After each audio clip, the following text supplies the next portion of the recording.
The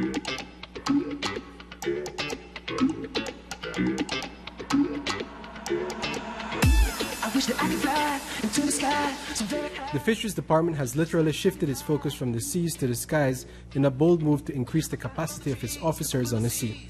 Conservation drones are about to be installed as one of the department's tools against illegal activities. I see myself building my capacity in whatever, you know, and this will help me to help present some of our cases in court, because I know firsthand how these things work, so I can help better present our case. I'm the senior boat captain in the Fisheries Department. I'm out here to learn to fly the drones, because what the Fisheries Department is doing shortly is going to be economizing and minimizing on fuel. So when the drones go out, to spots we don't really have to go by boat until we see something going on. So then we move on our operations. During the week, the Conservation Compliance Unit received training from trainers of conservationdrones.org.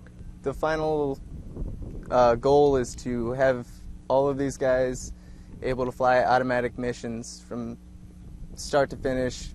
They should be able to send the plane up, tell it where to go in a 10-mile radius, different waypoints, different GPS coordinates, and they're going to go out and they're going to monitor these areas with video. First day they're very attentive, and right away they're picking up everything, all the pre-flight checklists that you need to do, all the stuff that's boring, but you need to make sure you're very detail oriented and you get it down right, so once you get it up in the air you don't have any troubles with little things that result in a crash. And yesterday we did all that and they've been great. Today we came out and everything we learned yesterday, they put it all together really quick, no issues. Assembly of a drone is done in minutes, and the officers were also quick to learn the software. This is the software that we're using. This tells you everything that you need to know about the drone, the balancing, the altitude where you are, the speed you're going, the distance you're out.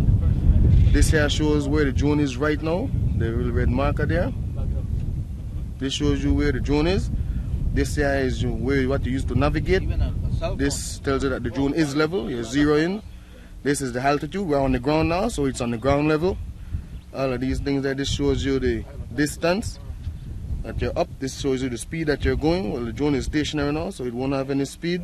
It gives you the GPS that you're on. This is 3D fixed, so this drone is prepared to fly. The drones do fly.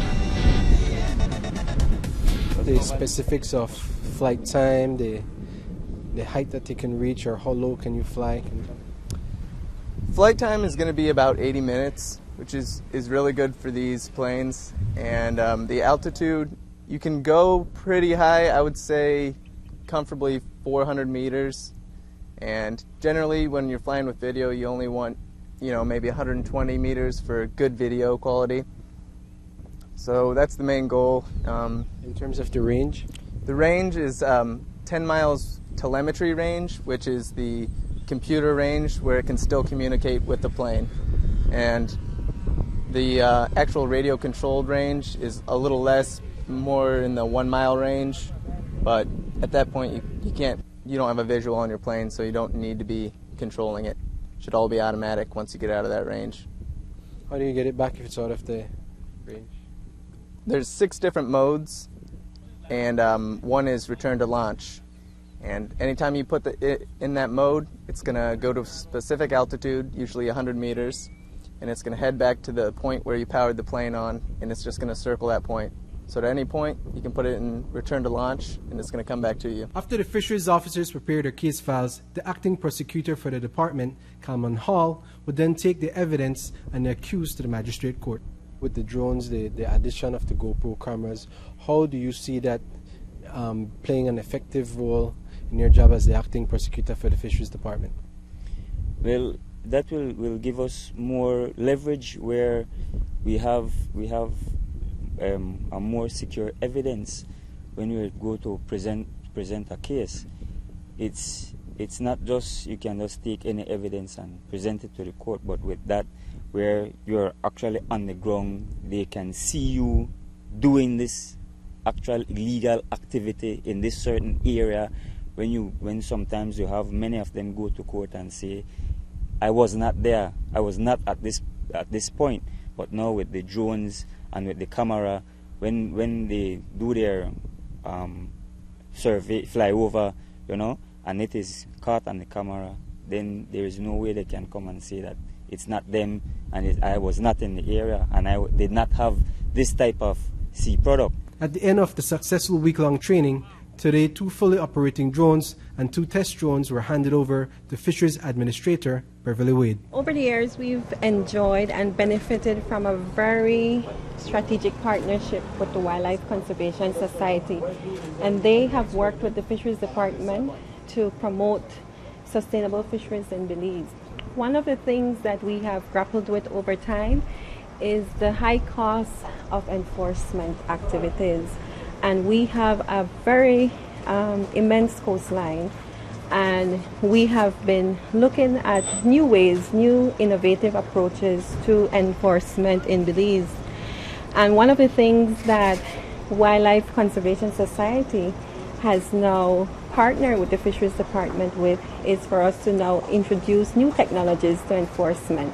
And today we are very fortunate to have the handing over of 4 drones to the department through Wildlife Conservation Society, which is now supposed to allow us to become more effective, more efficient with our enforcement activities. So rather than launching patrols to cover an entire area, it allows us to see what is happening out there and have more directed responses, and at the same time it allows us to now be more efficient with our resources that is allocated to us through our budgetary processes. It costs roughly around 4,000 Belize dollars, and with the equipment and the training that we have now been doing this week with our personnel through the assistance of conservationdrones.org,